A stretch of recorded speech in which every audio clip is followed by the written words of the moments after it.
বন্ধুরা, গত শুক্রবার সকাল থেকেই ফুঁসছে সন্দেশখালির বেরমজুর। লাঠিবাঁশ হাতে রাস্তায় নেমেছে গ্রামের মহিলারা। জনরোষে ফুটছে সন্দেশখালির বেরমজুর। শেখ শাহজাহান ঘনিষ্ঠ অজিত মাইতি, তোয়েব মোল্লাদের বিরুদ্ধে জমি দখল, মাছের ভিড়ে দখলের অভিযোগ ফুঁসছে গ্রামবাসীরা। এবার শাহজাহান ঘনিষ্ঠ ফেরির আলঘরে আগুন ধরিয়ে দেওয়ার অভিযোগ উঠল। তৃণমূলের অঞ্চল সভাপতি শাহজাহান ঘনিষ্ঠ অজিত মাইতি বেরমজুর এলাকার মানুষের অভিযুক্তদের তালিকায় প্রথম নাম রয়েছে তার। শুক্রবার সকালে শাহজাহান ঘনিষ্ঠদের বাড়িতেই হামলার অভিযোগ ওঠে। সাংবাদিকরা ওই নেতার বাড়িতে পৌঁছান।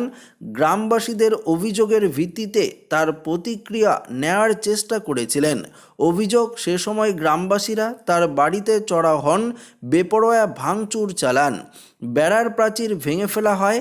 অভিযোগ, বাড়ির ভেতরে ঢুকেও চলে ব্যাপক ভাঙচুর। গ্রামবাসীদের অভিযোগ, 21-এর নির্বাচনের পর থেকে ওই তৃণমূল নেতার দলবদল তাদের ওপর ব্যাপক অত্যাচার চালিয়েছে।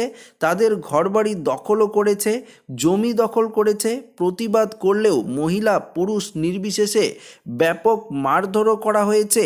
এবার সেই ক্ষোভই আছড়ে পড়ল তৃণমূল নেতার পরিবারের ওপর।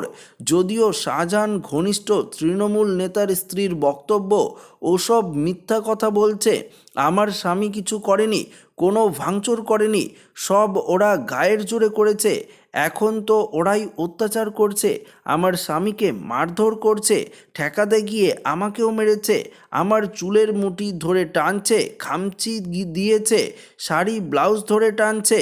তৃণমূল নেতার ছেলের বক্তব্য, আমার বাবা তো আগে থেকেই বিজেপি করতো, ওরাই মারধর করে তৃণমূলে নেয়, এবার আবার এখানে এসব করছে, বিজেপির লোক এসব করছে, আমার বাবাকে মারলো, বাবাকে বাঁচাতে গিয়ে আমাদেরও মারধর করতে থাকে। তো বন্ধুরা, আপনারা দেখতেই পারলেন, আবারও কিন্তু সন্দেশখালি একটি ভয়ঙ্কর রূপ নিয়েছে। পরিষ্কারভাবে কিন্তু আপনারা দেখতে পারলেন এই ভিডিওটিতে।